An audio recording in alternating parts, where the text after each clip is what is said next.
नमस्कार, जय हिंद साथियों। मैं दिलीप आप सभी का एचीवर्स ऑनलाइन कोचिंग में स्वागत करता हूं। दोस्तों, आज हम लोग संविधान सभा को पढ़ेंगे। इस वीडियो में हम लोग संविधान सभा को जानेंगे। दोस्तों, संविधान सभा क्या है? दोस्तों, संविधान को बनाने के लिए जिस संस्था का जरूरत पड़ा उसी को संविधान सभा कहा जाता है। संविधान सभा के तहत दोस्तों आज हम लोग इस वीडियो में जानेंगे कि संविधान को बनाने के लिए कितनी बैठकें करनी पड़ी, कितने सदस्यों ने भाग लिया, कितनी कठिनाइयों का सामना करना पड़ा, किस तिथि को संविधान लागू हुआ। इन सभी बातों को हम लोग जानेंगे। दोस्तों, संविधान क्या है? एक मन में और आपका सवाल उठता होगा। संविधान वह विधान जो सभी के ऊपर समान रूप से अप्लाई होता है। दोस्तों देखिए, संविधान के तहत हमें तीन तरह से न्याय दिया जाता है। दोस्तों, सामाजिक, आर्थिक और राजनीतिक न्याय, तीन तरह का न्याय संविधान के तहत मिला हुआ है। दोस्तों, और इसी संविधान के तहत हम जो बोल रहे हैं, किसी के सामने अपना अभिव्यक्त कर रहे हैं, तो अभिव्यक्ति की आज़ादी दिया गया है, कुछ मौलिक अधिकार दिया गया है, कुछ मौलिक कर्तव्य दिया गया है। दोस्तों, इस संविधान के तहत बहुत सारे बातों को हम लोग इस संविधान के तहत पूरे हमारे देश को समझेंगे। दोस्तों, तो आज का टॉपिक है संविधान सभा। दोस्तों चलिए हम लोग शुरू करते हैं। संविधान सभा। संविधान सभा की मांग सबसे पहले कब किया गया था? दोस्तों, संविधान सभा की मांग सबसे पहले अप्रत्यक्ष रूप से अप्रत्यक्ष रूप से 1895 ईस्वी में किया गया था। कब किया था? 1895 ईस्वी में। किसके द्वारा किया गया था? दोस्तों, किसके द्वारा किया गया था? बाल गंगाधर तिलक के द्वारा। बाल गंगाधर तिलक, याद रखिएगा, ठीक है। अप्रत्यक्ष तरीका से संविधान सभा की मांग कब किया गया था? 1895 ईस्वी में बाल गंगाधर तिलक के द्वारा। क्या क्या उद्देश्य? स्वराज विधेयक, स्वराज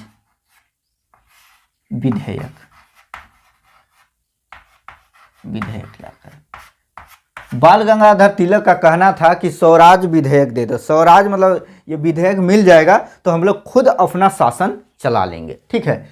और दोस्तों, बाल गंगाधर का एक कथन है, याद रखिएगा। बाल गंगाधर का एक कथन है, ठीक है। देखिए कथन क्या है? स्वराज मेरा जन्मसिद्ध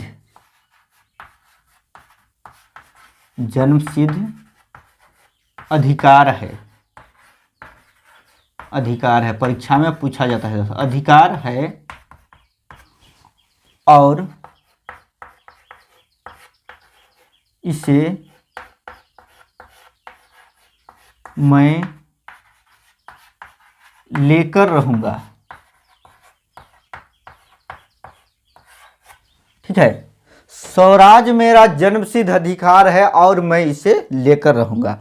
इस तरह का नारा दिया थे कौन? बाल गंगाधर तिलक। दोस्तों, ये तो था अप्रत्यक्ष तरीका से मांग, ठीक है। अब आगे जब चलते हैं तो 1922 ईस्वी, याद रखिएगा। कब? 1922 ईस्वी में। 1922 ईस्वी में महात्मा गांधी के द्वारा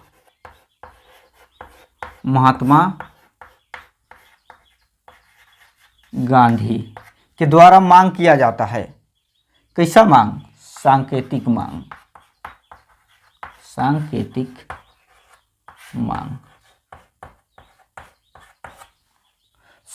मांग किया जाता है, ठीक है।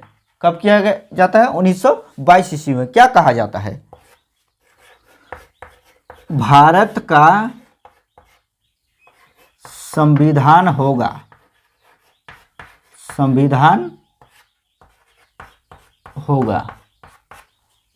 भारतीयों के इच्छा अनुसार।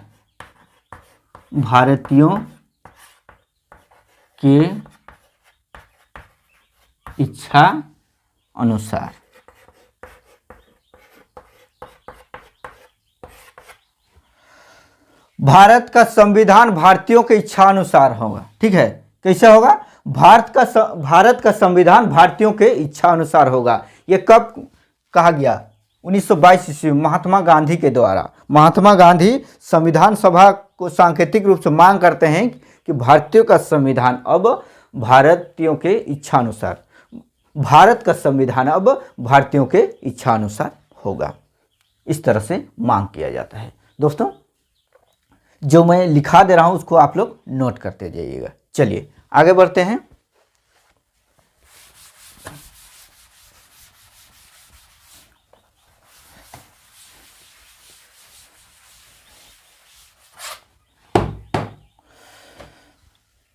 देखिए, चलिए अब दोस्तों, प्रत्यक्ष मांग, सीधे सीधे मांग कब किया गया कि संविधान सभा चाहिए? 1934 ईस्वी, याद रखिएगा कब? 1934 ईस्वी में।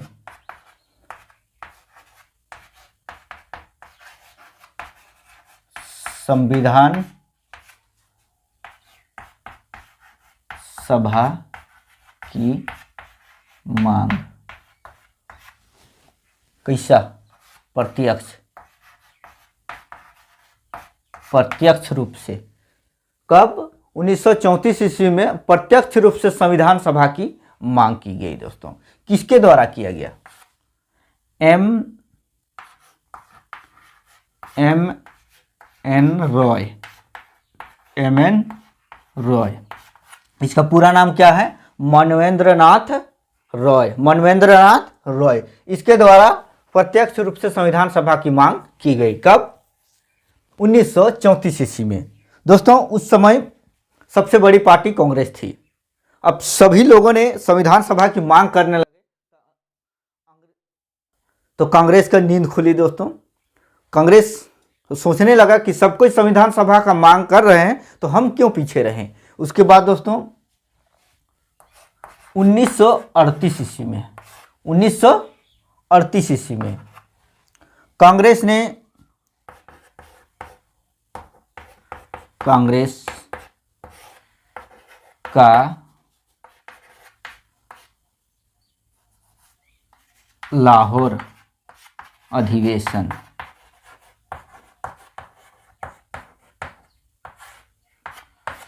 1938 ईस्वी में कांग्रेस का लाहौर अधिवेशन हुआ। ठीक है, कब हुआ? 1938 ईस्वी का। ये लोग कांग्रेस में लाहौर में अधिवेशन किए।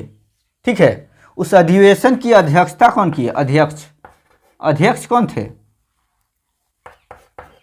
अध्यक्ष नेताजी सुभाष चंद्र बोस। नेताजी सुभाष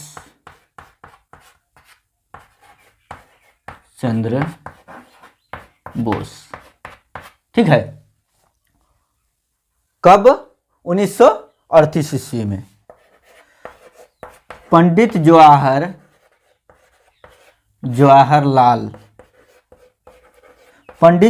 नेहरू के द्वारा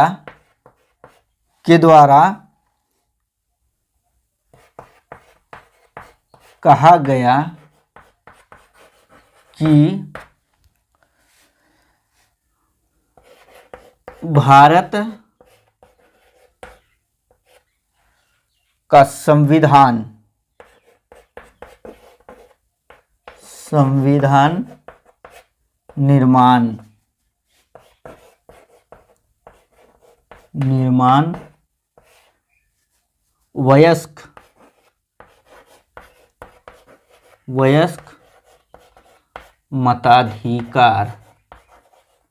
मताधिकार के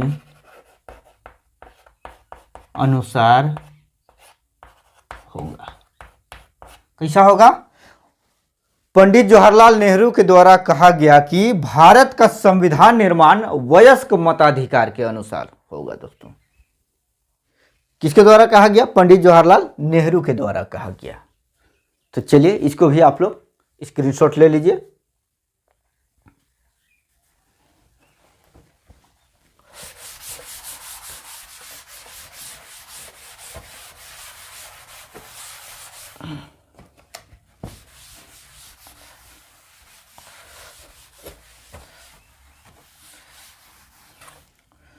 दोस्तों देखिए, अब 1895 से 1938 हो गया। ठीक है, 1895 से 1938 हो गया। अभी तक केवल मांगे चल रही है, अंग्रेज के कान में कुछ सुनाई नहीं दे रहा, कुछ जूं तक नहीं रेंग रहा है। ठीक है, 1895 से 1938 तक केवल मांगे चल रही है कि संविधान सभा चाहिए, संविधान सभा चाहिए। अंग्रेज कुछ बोल ही नहीं रहा है, क्या करेगा।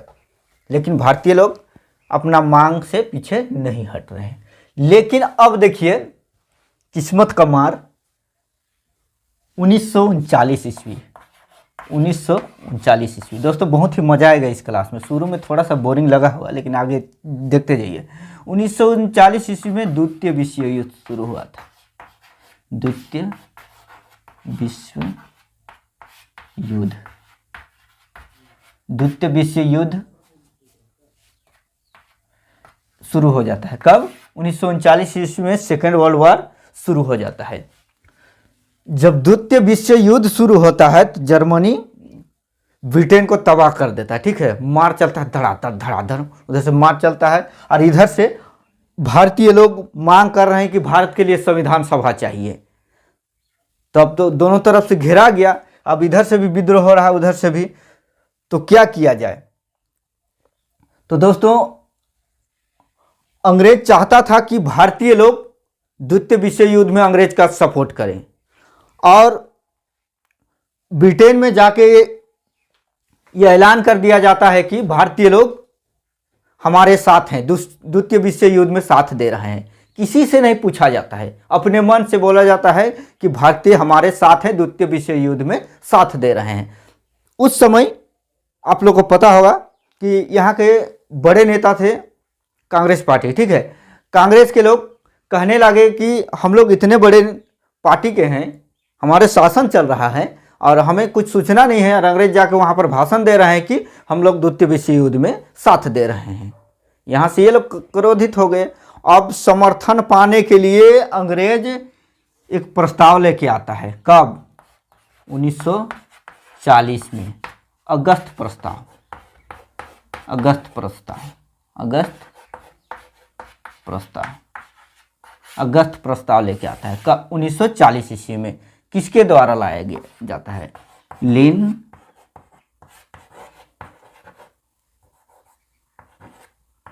लिथगो, लिन लिथगो के द्वारा। ठीक है, लिन लिथगो के द्वारा लाया जाता है। कौन सा? अगस्त प्रस्ताव।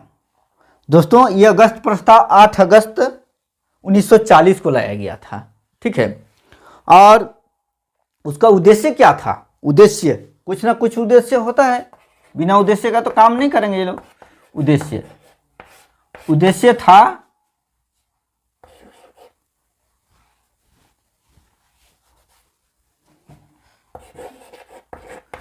द्वितीय विश्व युद्ध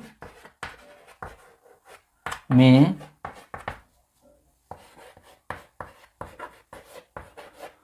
भारतीयों का समर्थन,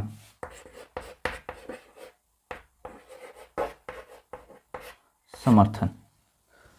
अंग्रेज का उद्देश्य था कि द्वितीय विश्व युद्ध में भारतीय लोग समर्थन करें। अब शर्त क्या है भाई? कुछ शर्तें भी रखता है आके कि द्वितीय विश्व युद्ध में हमें सपोर्ट करोगे तो हम ये दे देंगे। लॉलीपॉप देने का काम हो रहा है अंग्रेज। अब शर्त क्या है? भारत को डोमिनियन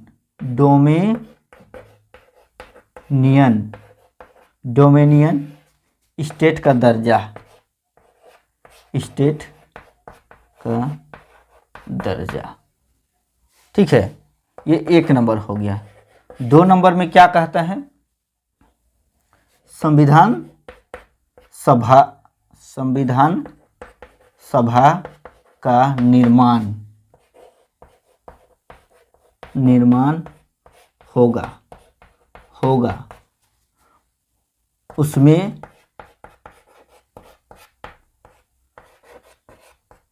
मुख्यतया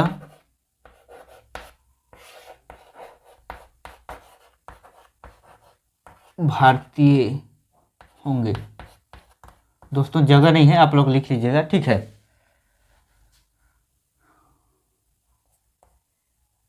भारतीय होंगे।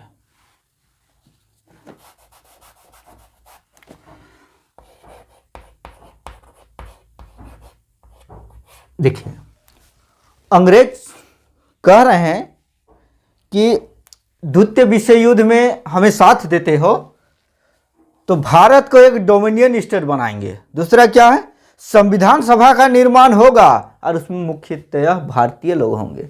कहने का मतलब देखिए, इस शर्त का मतलब समझिए, डोमिनियन स्टेट मतलब औपनिवेशिक राज्य, औपनिवेशिक राज्य बना देंगे। देखिए दोस्तों, अंतर्राष्ट्रीय स्तर में देश को राज्य कहा जाता है, ठीक है। तो औपनिवेशिक राज्य क्या है, भारत को हम कार्यपालिका शक्ति या विधायिका शक्ति, न्यायपालिका शक्तियां देंगे, ठीक है, सभी शक्तियां यहां पर रहेगी, लेकिन अध्यक्ष, यहां के जो अध्यक्ष होंगे वो ब्रिटेन की महारानी होगी, वहां से सब देख रेख होगा। ले, यहीं के लोगों को बेवकूफ समझ लिए ही लोग, बताइए। और संविधान सभा का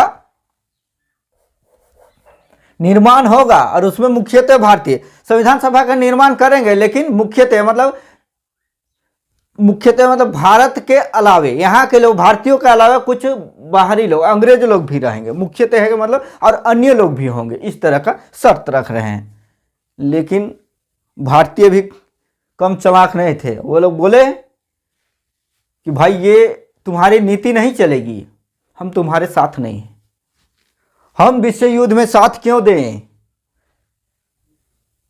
ये असफल हो गया। क्या हो गया, असफल हो गया, असफल हो गया, ये नियम नहीं चला, अगस्त प्रस्ताव यहां पर नहीं चला, ठीक है। समझ में आ गया होगा डोमिनियन स्टेट का मतलब। अब मुख्यतः ये लोग क्या कहना चाह रहे थे, मुख्यतः भारतीय लोग होंगे, भारतीय के अलावे और भी होंगे, कहने का मतलब ये है। चलिए, इसको आप लोग स्क्रीनशॉट लीजिए दोस्तों।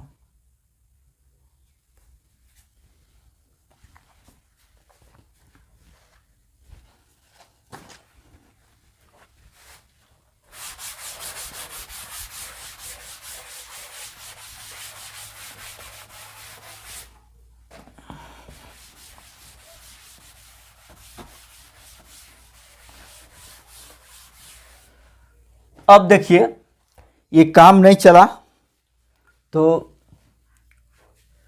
1942 ईस्वी में, 1942 ईस्वी में और एक बार अंग्रेज कोशिश करते हैं और क्रिप्स प्रस्ताव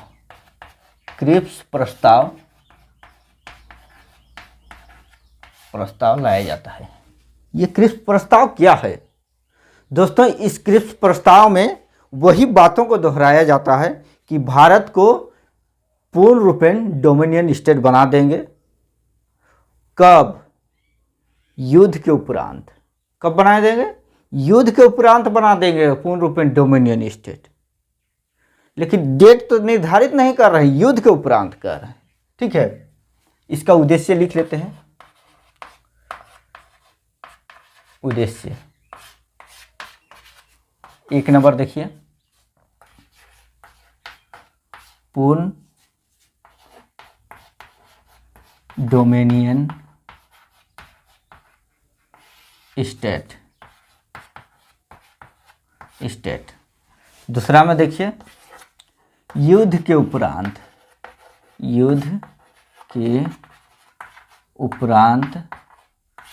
संविधान सभा का निर्माण। संविधान सभा का निर्माण। देखिए, पूर्ण डोमिनियन स्टेट बना देंगे, युद्ध के उपरांत संविधान सभा का निर्माण होगा, ये अंग्रेजों का कहना था। अभी तो वो लोग को समझ में नहीं आया और भारत को बरगलाने की कोशिश कर रहे हैं, लॉलीपॉप देने की, रिझाने की कोशिश कर रहे हैं। भारतीयों ने बोला ये भी तुम्हारी नहीं चलेगी, हम इस बात से असहमत हैं। क्या है, असहमत हैं। और गांधी जी एक स्टेटमेंट देते हैं, गांधी जी एक स्टेटमेंट देते हैं। वो स्टेटमेंट क्या है,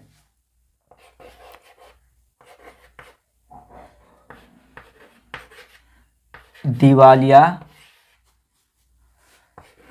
बैंक का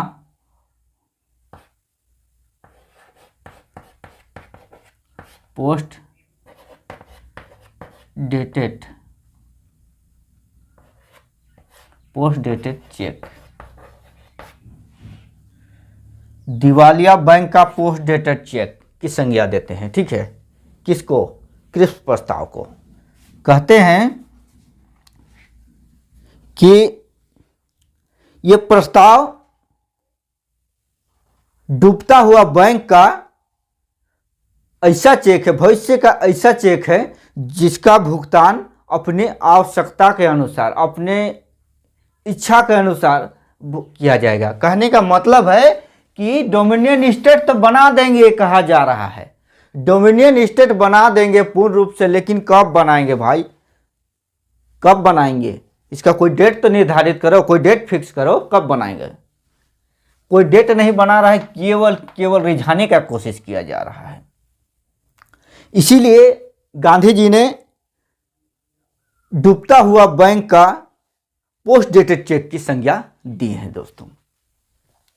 तो समझ में आ रहा होगा आप लोग को अच्छी तरह से। ठीक है, नहीं समझ में आएगा वहाँ पर हमें कमेंट कर दीजिएगा। ठीक है, और बताइएगा ज़रूर कि कहाँ पर समझ में नहीं आ रहा है, तो मैं आगे का वीडियो जो लाऊंगा उसमें डिस्कस कर दूंगा दोस्तों। चलिए इसको भी मिटाते हैं।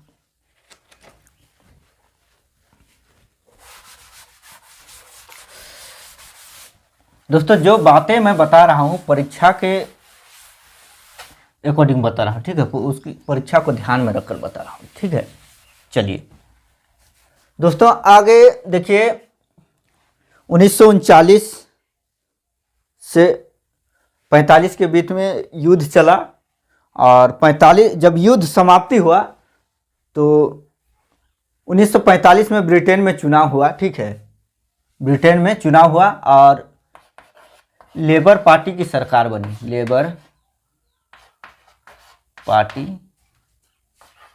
की सरकार बनी ब्रिटेन में।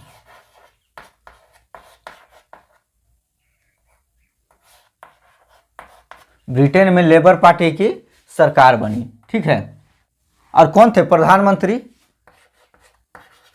प्रधानमंत्री कौन बने? सर क्लीमेंट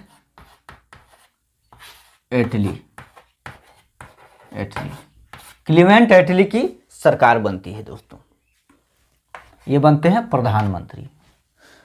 और ये ब्रिटेन के पार्लियामेंट में अपने पहली भाषण में कहते हैं कि भारत को हमने अभी तक गुलाम क्यों बनाया है, क्यों अभी तक हमने आज़ाद नहीं किया है, अब उसे आज़ाद कर देना चाहिए। और दोस्तों ऐसा बोलते हुए वहाँ अपने ही 3 कैबिनेट मंत्रियों को यहाँ पर भेजते हैं, भारत में भेजते हैं कि जाओ वहाँ पर एक संविधान सभा का निर्माण करो और भारत को यथाशीघ्र आज़ाद करो। तो दोस्तों वहाँ से 3 कैबिनेट मंत्री आते हैं, उसी को कैबिनेट मिशन के नाम से जाना जाता है। कैबिनेट मिशन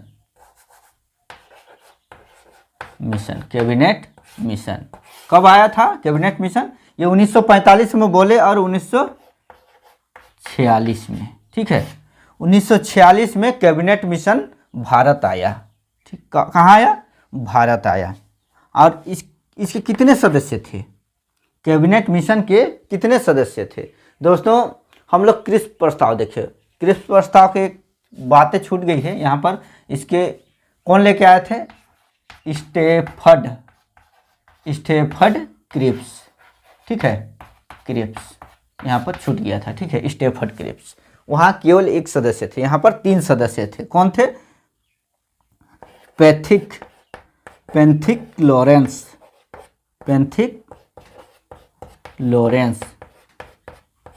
लॉरेंस और दूसरा में कौन थे? स्टेफर्ड क्रिप्स, जो पहले आ चुके थे। स्टेफर्ड क्रिप्स उसके बाद तीसरा कौन थे दोस्तों, ए बी अलेक्जेंडर,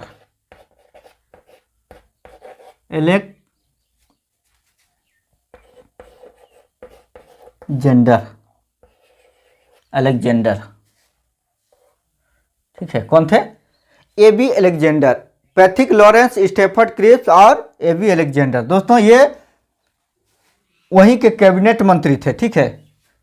अध्यक्ष कौन थे, अध्यक्ष, इसके अध्यक्ष पैथिक लॉरेंस थे, ठीक है। इतने बातें आप लोगों को पता होना चाहिए, ठीक है। स्टेफर्ड क्रिप्स, पैथिक लॉरेंस, एवी अलेक्जेंडर, ये कैबिनेट मिशन के तहत भारत आया था।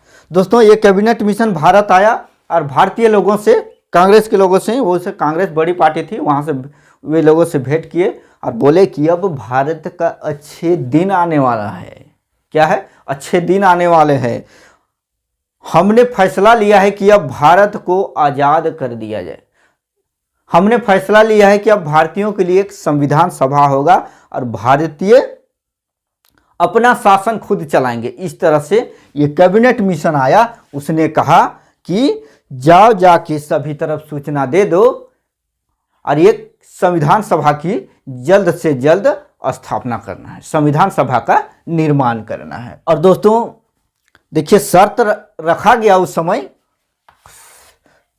इस समय देखिए उद्देश्य क्या था, उद्देश्य सीधा सीधे था कि भारत को आज़ाद करना है, संविधान सभा का निर्माण करना है, भारत के लिए एक संविधान सभा बनाना है, उसके बाद संविधान बनाना है, फिर भारत को आज़ाद कर देना है। अंग्रेजों का यही ध्येय था, ठीक है। वो अब भारत में शासन करना नहीं चाहते थे, भारत को मुक्त करना चाहते थे, आज़ाद करना चाहते थे। लेकिन इन्होंने कहा कि देख लीजिए,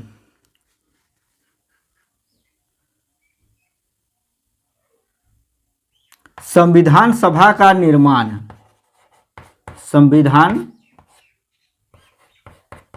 सभा का निर्माण कैसा होगा, अप्रत्यक्ष,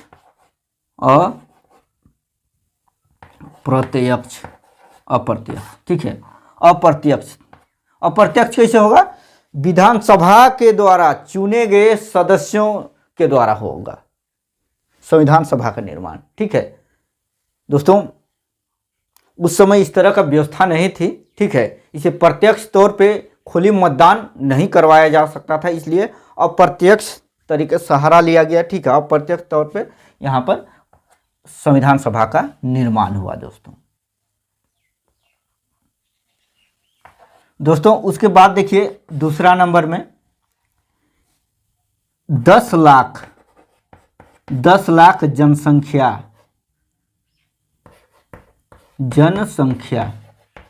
10 लाख जनसंख्या में एक प्रतिनिधि